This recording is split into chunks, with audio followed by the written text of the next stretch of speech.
Welcome to Dawn of a Story. This is more than a podcast. It's a place where we speak the truth, tell the stories that shape us, and honor the moments that made us who we are. I created the space because I believe storytelling is how we connect, how we heal, and how we remember who we are. Some stories are still being written. Some are full of laughter. Some have changed everything, but all of them matter. Whether it's my story or one of my guests, my hope is that you hear something that resonates, that reminds you that you are not alone and encourages you to tell your story too. So settle in because every story starts somewhere, and this one starts now. Thank you for tuning in and welcome to Dawn of a Story. I'm your host, Dawn Pascal. I'm so very grateful you decided to spend your time with me and my guest this week, Anna Via Bagger. Every show, we will be exploring a new theme. And this week's theme is the impact of creativity in life's journey. Creativity is one of the most powerful forces we carry. It shapes how we see the world, how we heal, and how we grow. In today's episode, we're exploring how creativity becomes a companion through every stage of life. It's not just about what we make, but how self-expression transforms us, connects us, and helps us discover who we are along the way. So let me tell you a little about my guest. Anna is the founder of Marble Jam Kids, a nonprofit dedicated to empowering individuals with autism and special needs through creative arts. A dancer, artist, and educator, Anna has spent her career proving that creativity is more than a skill. It's a lifeline for expression, connection, and healing. Through Marble Jam Kids and her own journey, she shows how the arts can spark transformation and resilience, reminding us that creativity shapes not just what we do, but who we become. So without further ado, let's get started. Hi, Anna. So great to Hi. see you. It's so great to see you. I'm very excited to be here, Dawn. Thank you I'm so so much. happy that you're here. Yes. So let's start at the beginning, Anna.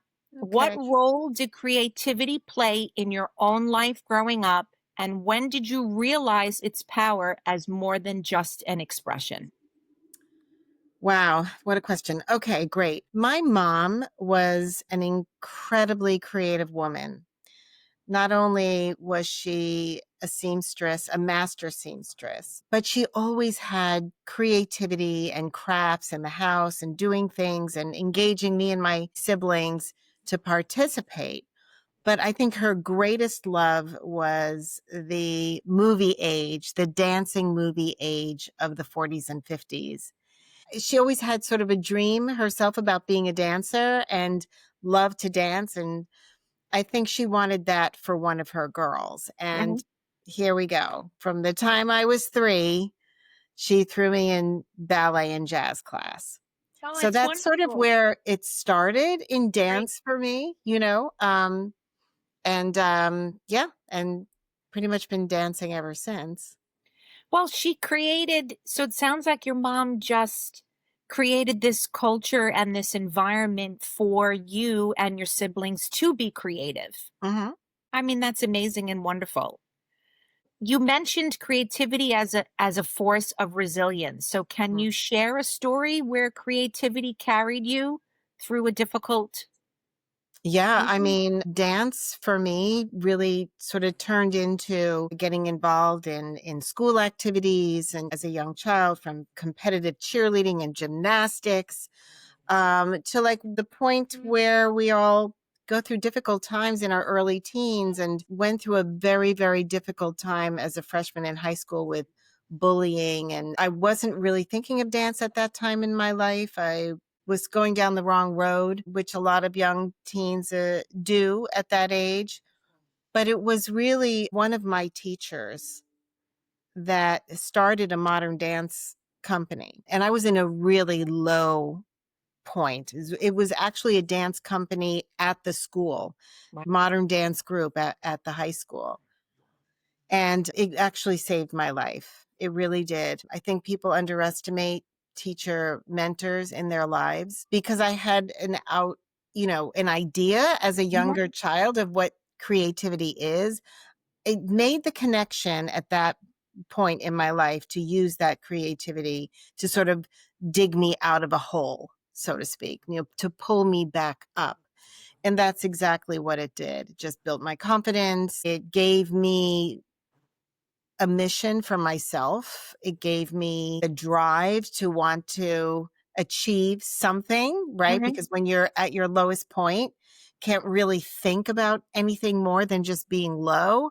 Right. But really the dance is what pulled me out. And I created amazing relationships with the women and some men that were, or teenagers, children, I guess you could say, that were in that group, that we lifted each other up. So that was really the first experience that I had, how the arts could really change how you feel about yourself, how you feel about going through things and getting to the other side of difficult situations. That was incredibly helpful for me.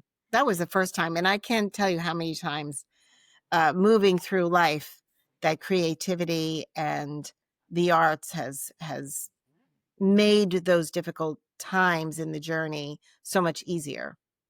Well, then that's a beautiful segue because that's what I was going to ask you. How has your love of dance and how wonderful it makes you feel and how Mhm. positive it makes you feel, and knowing that you're doing something that you've clearly been gifted with in this lifetime, how did that translate through the rest of your life? So after I graduated from college and went to New York, my intention was really to go into some sort of field of psychology. But I always wanted to see, wow, could I really make it on Broadway? And that was sort of a goal that I wanted to achieve in my life. So I literally went from the dorm room, dropped my stuff off, and was like, okay, I'm ready. I got the roommate. I'm looking for a job in New York. I think my parents gave me $800 and I was on my way. That Wow. was it. Yeah. And I had the drive to want to make it. And I think that was something that I don't think you're necessarily born with that. You're born with like survival instincts, right? But the drive to want to achieve something, that comes later. And I think it was really the arts and theater that inspired me. I want to do that. I want to go there. And it does take a lot of guts, but I really didn't think about it. It was after you've been disciplined to in an art form, I think it becomes a part of you, and this is what Mhm. I'm going to do. So I was really, really fortunate. My first year in New York, my first professional job was an East Coast tour of Evita, which was exciting, right? It was That's like I unbelievable. I got an East Coast tour of Evita, and then from there, I was in the movie A Chorus Line, and that sort of introduced me into the film and television world because I'd never really dabbled in film and television at that point, and it just sort of like snowballed and just kept going and kept going, where you would go from one job to another, and then my big Broadway debut was with Jerome Robbins Broadway, and being a member of that cast was like he handpicked the best of the best. If you know who Jerome Robbins is, Mhm. Yes. so for the viewers that don't know who he is, incredible choreographer, creator, West Side Story, King and Mhm. I, High Button Shoes. I mean, the list, you can Google Jerome Robbins, right? New York City Ballet. We're talking about hundreds of choreographed ballets. One of our most brilliant artists of all time.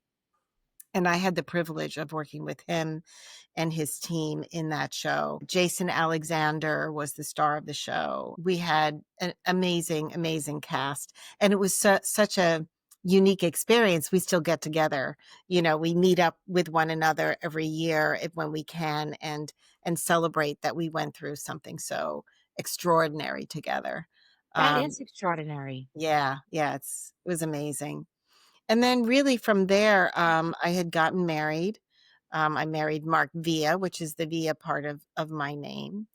And we had our own journey. I mean, the journey of the 80s was very, um, sometimes incredibly difficult. We lived through the AIDS crisis, Mhm. and it was sometimes every week I was saying goodbye to another friend. It was a very impactful, emotionally impactful time, a sad time, but it was really the arts and maintaining my connection within the community as a working artist that really got me through those difficult times. People that know and understand that at that time that we lost some of our greatest artists through because of the AIDS crisis will understand exactly this story.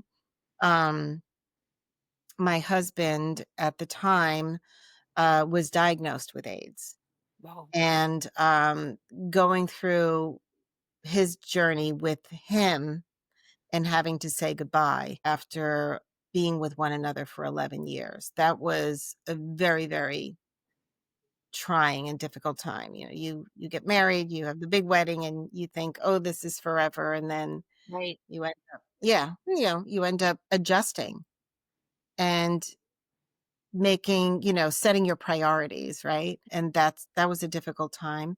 But it was really getting back to the creativity piece. I don't think that I would have had the flexibility or the courage if it weren't for the groundedness that the art form gave me to Right. be able to tackle anything. Okay, I can get through this. I can do this.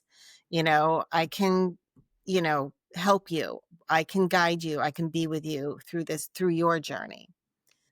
And you realize too that creativity creates so much flexibility in your life. Like we have to adjust as we get to a crossroads. Hmm. You're either going to stop and nothing's going to happen, or you're going to cross the street Right. and see what's on the other side.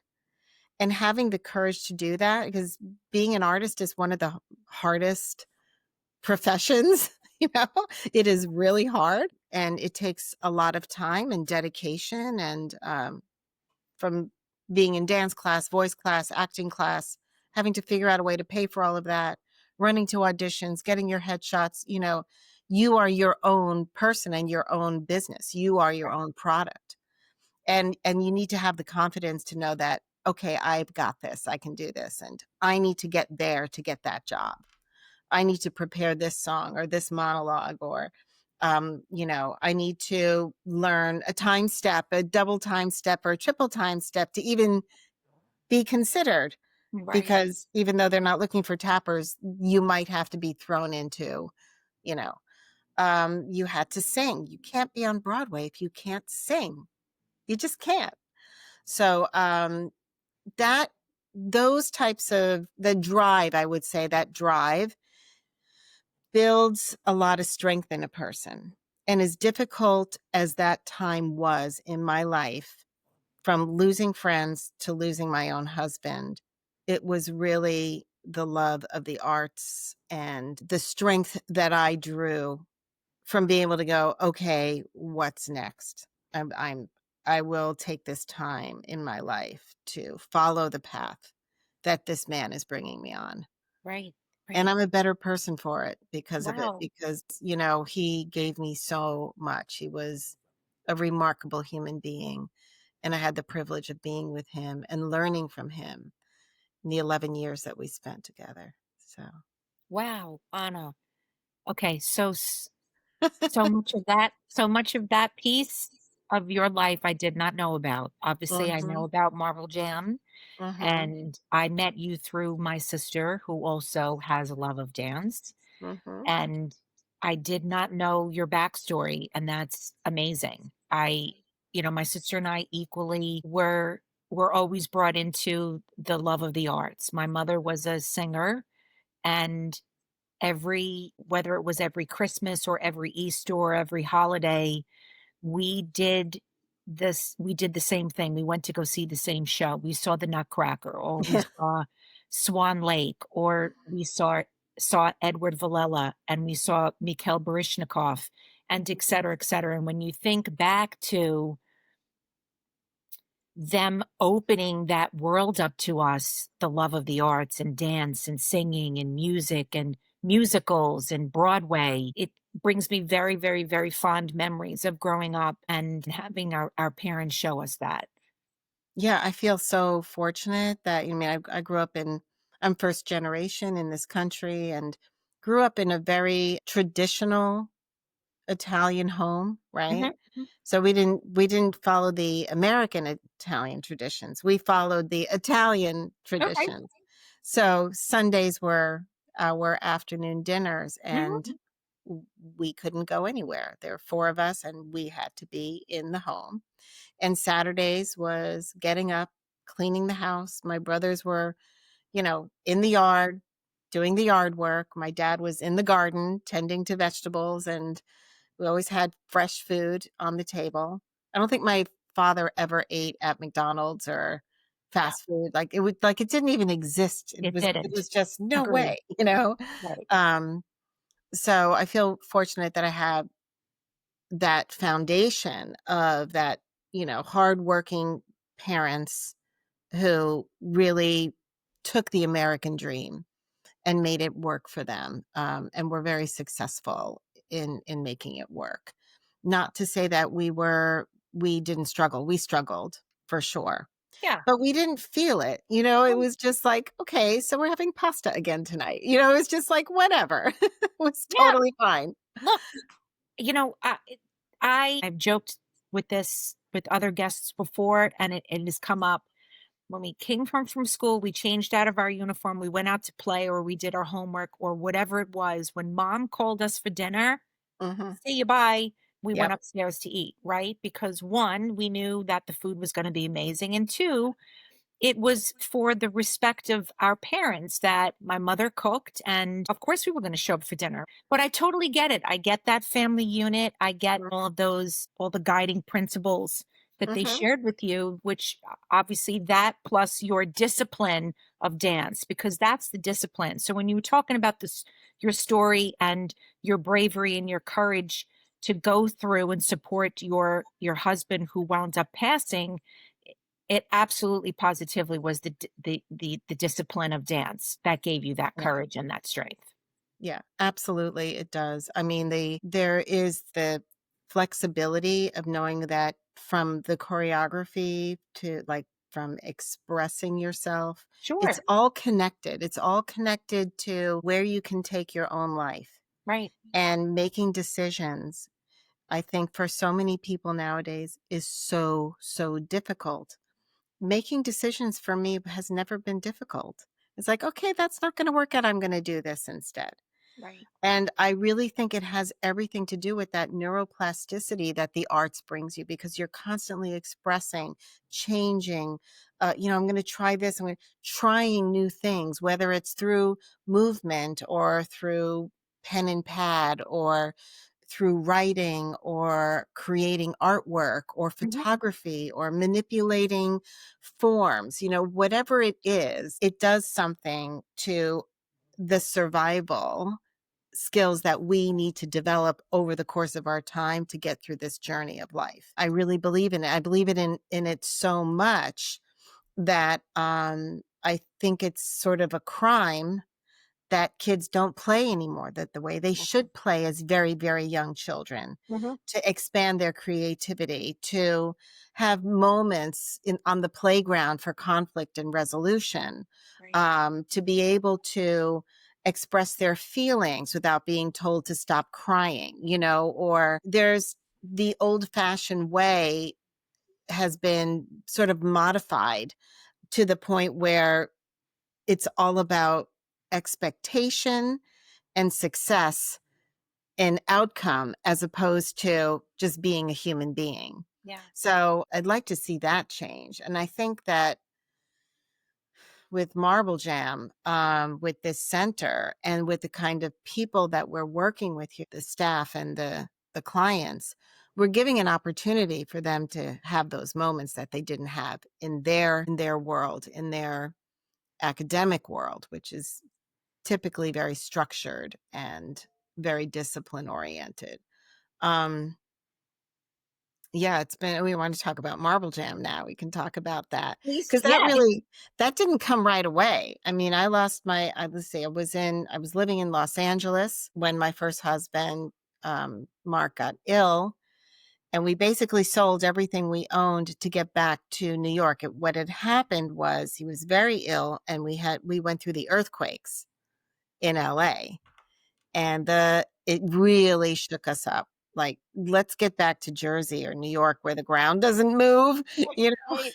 it's like Yeah. that earthquake was like, it was as if a 747 landed in our living room. It was such an assault and a huge wake up call. It's like, okay, we're done with Los Angeles. We're going back to the East Coast. And then we got through his passing, and then I was like, okay, I guess I got to get myself back together and back into the business, which I did.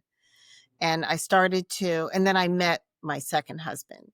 I met Johann Bagger, and he kind of swept me off my feet. And to make a long story short, I started working on a creative project called Marble Jam, which was a children's television. I'd already done a lot of creative producing with my first husband. We produced corporate entertainment together. So I sort of had that sense of what goes into creating a project. And so Marble Jam was intended to be a Saturday morning Nickelodeon type of a show Okay. of characters that create a singing group. And behind their story is a lot of mystery and intrigue and so on. Well, I was working on that, going to super shows and trying to get that show off of its feet. And then the .com bust happened, and my potential funder stock went down. So when you're creating your own project, you also have to create the funding as the Sure. producer. You have to find the funding resources. And so I sort of shelved it. But then at that time, I also got pregnant with my first child, my one and only child. Okay. And when she was born, everything was perfectly fine. But then she stopped missing certain milestones and had her evaluated. And she was diagnosed with pervasive developmental delay, PDD, which is now considered on the autism spectrum.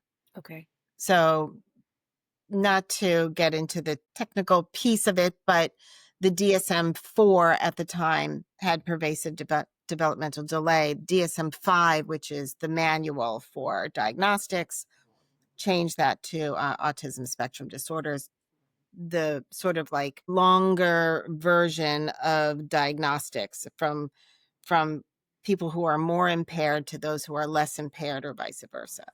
So they call it a spectrum A of spectrum. disorders. Right. Right. So that sort of changed. So then you have this wide gap. So anyway, getting back to her, she was just always such a wonderful baby, beautiful baby, but wasn't hitting those basic milestones, and had her evaluated and started with early intervention. But I always encouraged her to do art, and we danced together, and there was a lot of music in the house, and she really, really responded to that.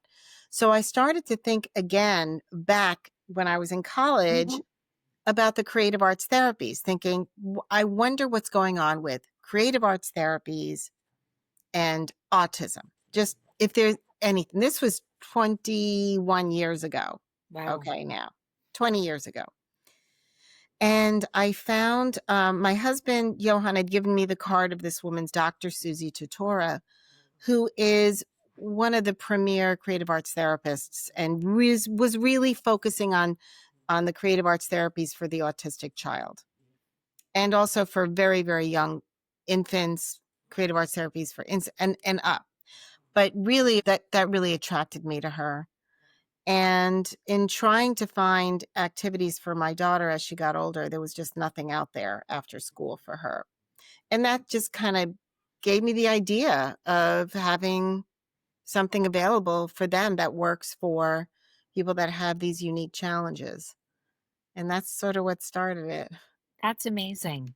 And Yeah. so to think about your childhood and your mother creating that culture of creativity and bringing that forward to you and your siblings, and Hmm. then your dance discipline, and then all of your study and progress that you did with your ex-husband to get you to this point, you were really doing the same thing that your mom did for you. Create that, Exactly. bring your daughter that culture of creativity in whatever form, music, dance, Oh Whatever. yeah, and drawing and painting, I mean, she's really good at it. There's just something that evolved out of just exposing her to it and how dedicated she is to drawing and journaling and reading, and her creativity is outstanding.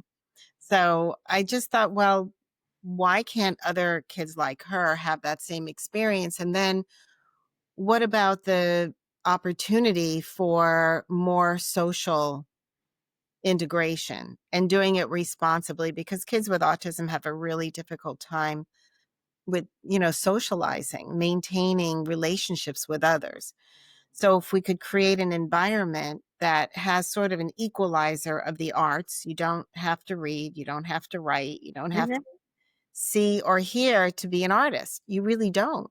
Right. Anybody can do it. Anyone can explore it. And then adding the creative arts therapies, the expressive therapeutic environment, it's just like now 18 years later, one signature program has become a 6,000 square foot center, 25 employees. You know, it's 60 hours a week of my time. Right. That's amazing. And it's like the greatest joy. I just love it.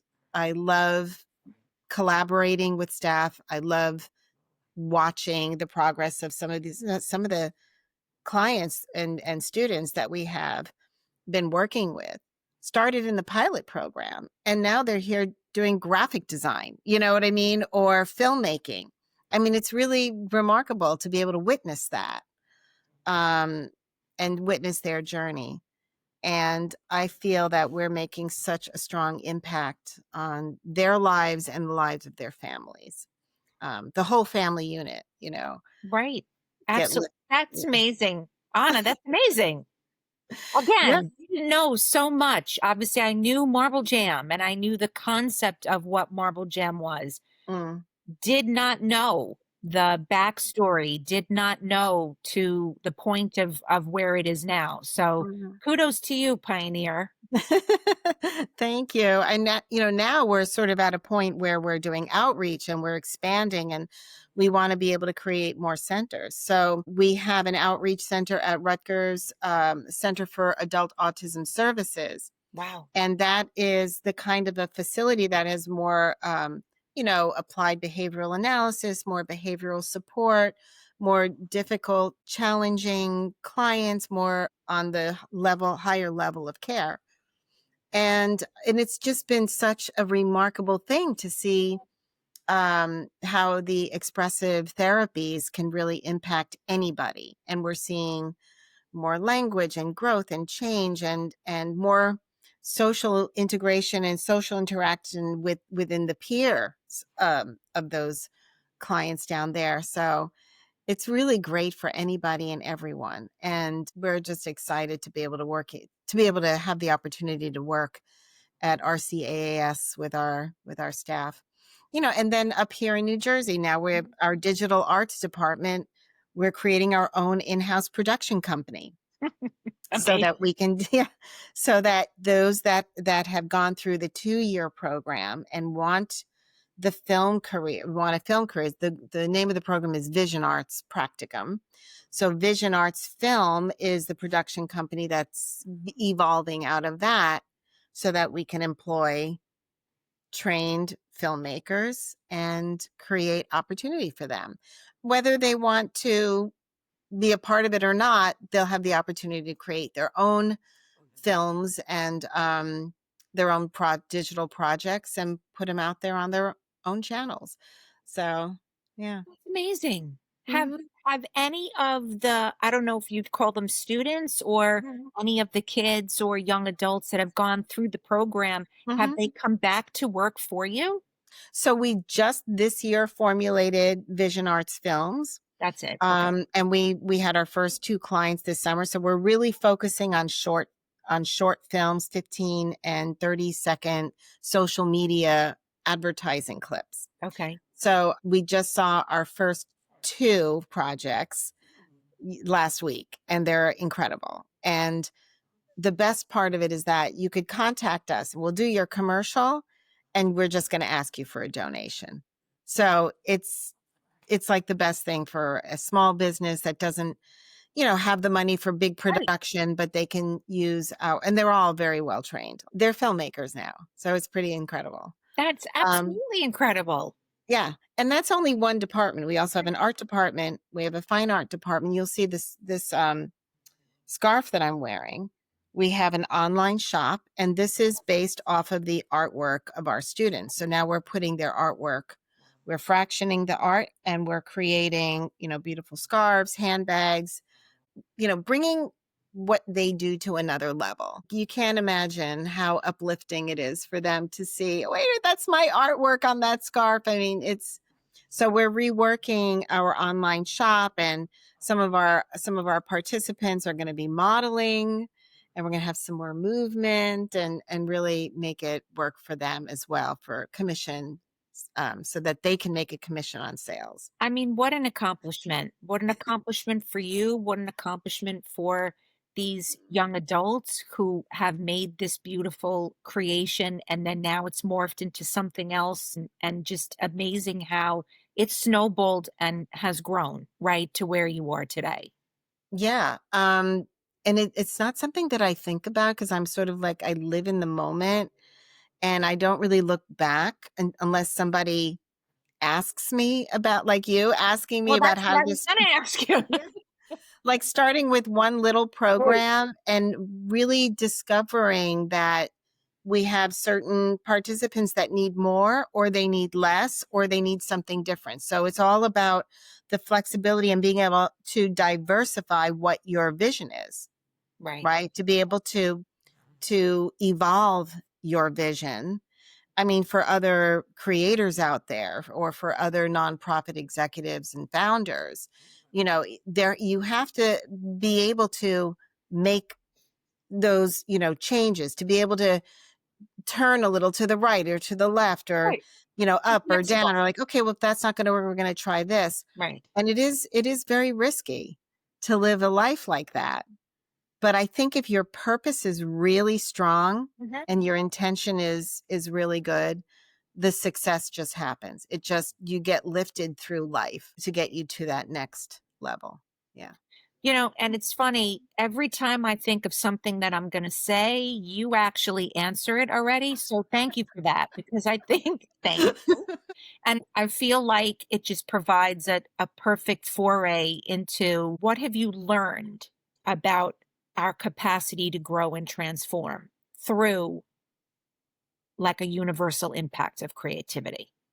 Yeah, I think I learned that resilience is the greatest asset that a human being can have, to be resilient, because creativity is and living in the creative aspect Mhm. is very improvisational, right? It's not sure you're going to have a script when you're on stage or you're going to have choreography, but the way that you express it is coming from you Right. and you don't know what the next steps are going to be. All you can do is take a step. Mhm. So I think being resilient, not getting stuck and mired. I think creativity allows for resilience in a person's life. I don't know what I would do without practicing my creativity, whether it's in the workplace or, trying to figure out what's going to be best for that particular participant when they come in.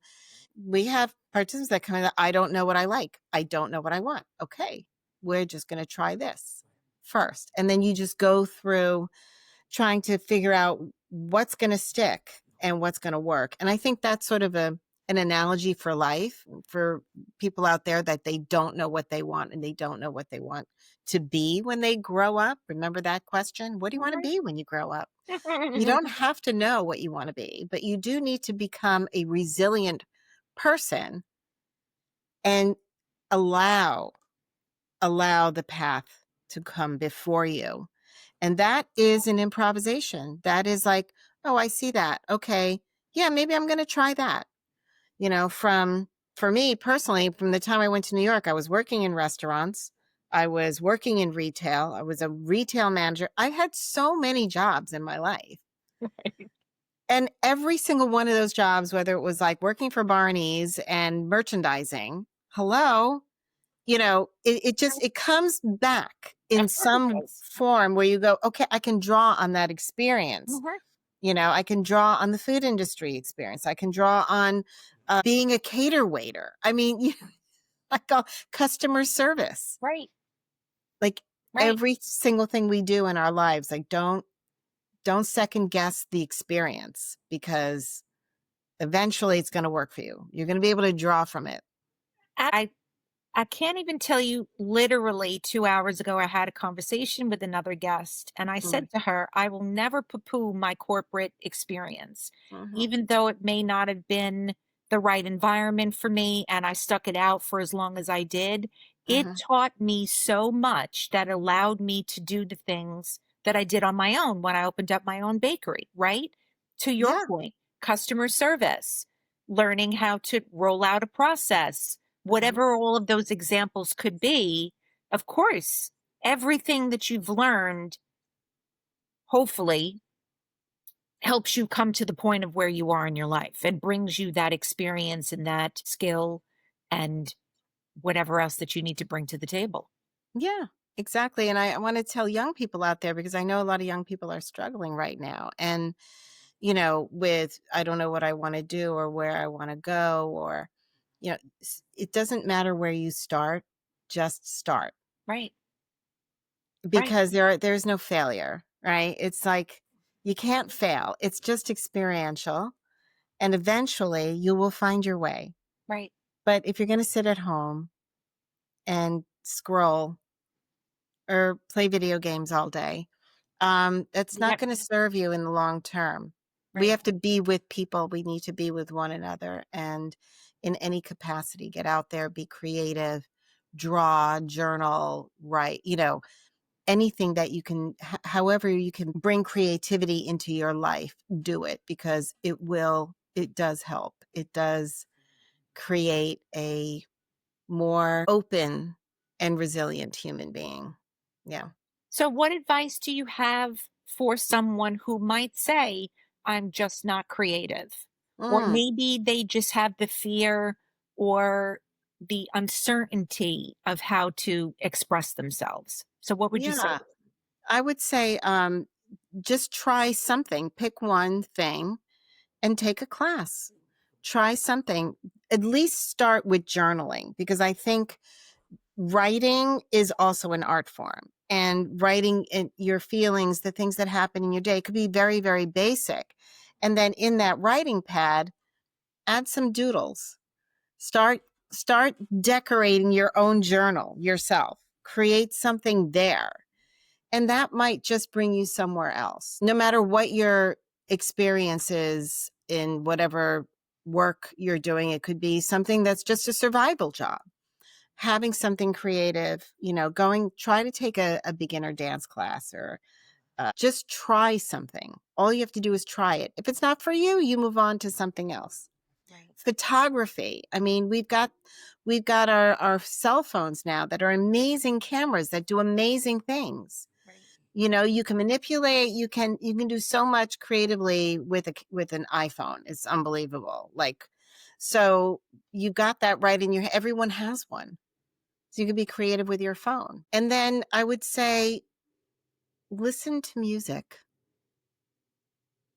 Take time to just be with music, because music is like food for the soul, you yeah. know? It really truly is. Sing alone in your house. You might not think that you can sing, but just singing out loud, it's like so healing. It You is. It's a know? release. It It absolutely is is. the most amazing thing to just sing. I ask people, have you ever wanted to become proficient in an instrument? You want to play the piano? This is your time. There's so many different ways to learn. You don't even need to read music. You can create digital music through GarageBand, right? Melodies. You don't have to read music to create music. So there's anything that you can do in that way, I think, is start somewhere. Right. Well, It's and like, to your point exactly, all you have to do is just make the first step. yep. And it could be a little step. It could be the baby step. Right, Just a little bloop. right. Yeah. So if we're going to look ahead, how do you see creativity continuing to shape Marble Jam, but Mm, not only Marble Jam kids, but your own journey? mm. Well, I mean, every day we just expand and we have like over 200 participants just this year. Every year it's grown and grown and grown, and we've gotten more and more space, bigger and bigger and bigger. So now we really want to duplicate and we really want to get out there. So I know that's going to continue.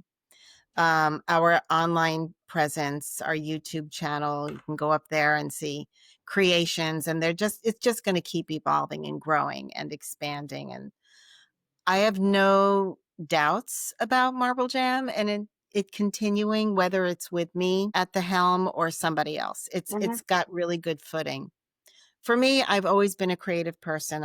I'm writing. I have a blog called The Unbreakable Thread. I put 8 entries in, and it's a continuation of a story that I started years ago. I definitely want to get my Marble Jam characters produced, the Marble Jam series produced. So I have these little projects, side projects that I work on. Usually Saturdays are my writing days, and I've been, yeah, just continuing my own projects outside of Marble Jam because I've always done that. I've always been a creative producer since really like 30 years ago. Why should that stop? Right? Exactly. Yeah. That's amazing. Anna, Thanks. that's amazing. You've added so much beauty to the Oh, world. So I have no doubt that anything that you continue to do, um, well, obviously will still be as beautiful, if not even better. So that's amazing to hear. thank you. So Thank before we go, I ask every guest the same question because I believe the stories we leave behind say so much about how we showed up in this world. So, Anna, Mhm. tell me, what's one story, big or small, that you hope people remember you for? Hmm. I think I would love for people to remember me as the person that really tried to eliminate the stigma of our special community. Every single person I've ever met that's gone through Marble Jam is a remarkable person, and they should never be underestimated. I think I would like to be remembered for that. Yeah, for sure. You are You're a rock star. You really are. This has been such an amazing conversation, and I'm so happy that we got to share your backstory and everything that led up to Marble Jam, and Mm, just really all the wonderful creative outlets that you're putting out there for people. It's beyond amazing. So thank you. thank you so much. It was really Thank great you. spending time with you, Dawn, and I wish you all the best with this podcast series. Thank I think you. it's going to be a huge success. Thank you, I Anna. love Dawn of a Story. It's beautiful, Thank and thank you. you so much for having me as your guest. Please, the pleasure's been all mine. Thank you, Anna. And thank you to everyone for tuning into this episode of Dawn of a Story. If something you heard moved you, made you laugh, made you think, share it with someone you love. Please like and subscribe to the show. And if you're feeling brave, I'd love to hear your story by commenting below. It helps other story lovers find us too. If you want to reach out to Anna and learn more about Marble Jam, you can get in touch with her through marblejam.org. I will also put that in the show notes. Until next time, keep listening, keep sharing, and keep telling your story. Thank you, Anna. Thank you so much.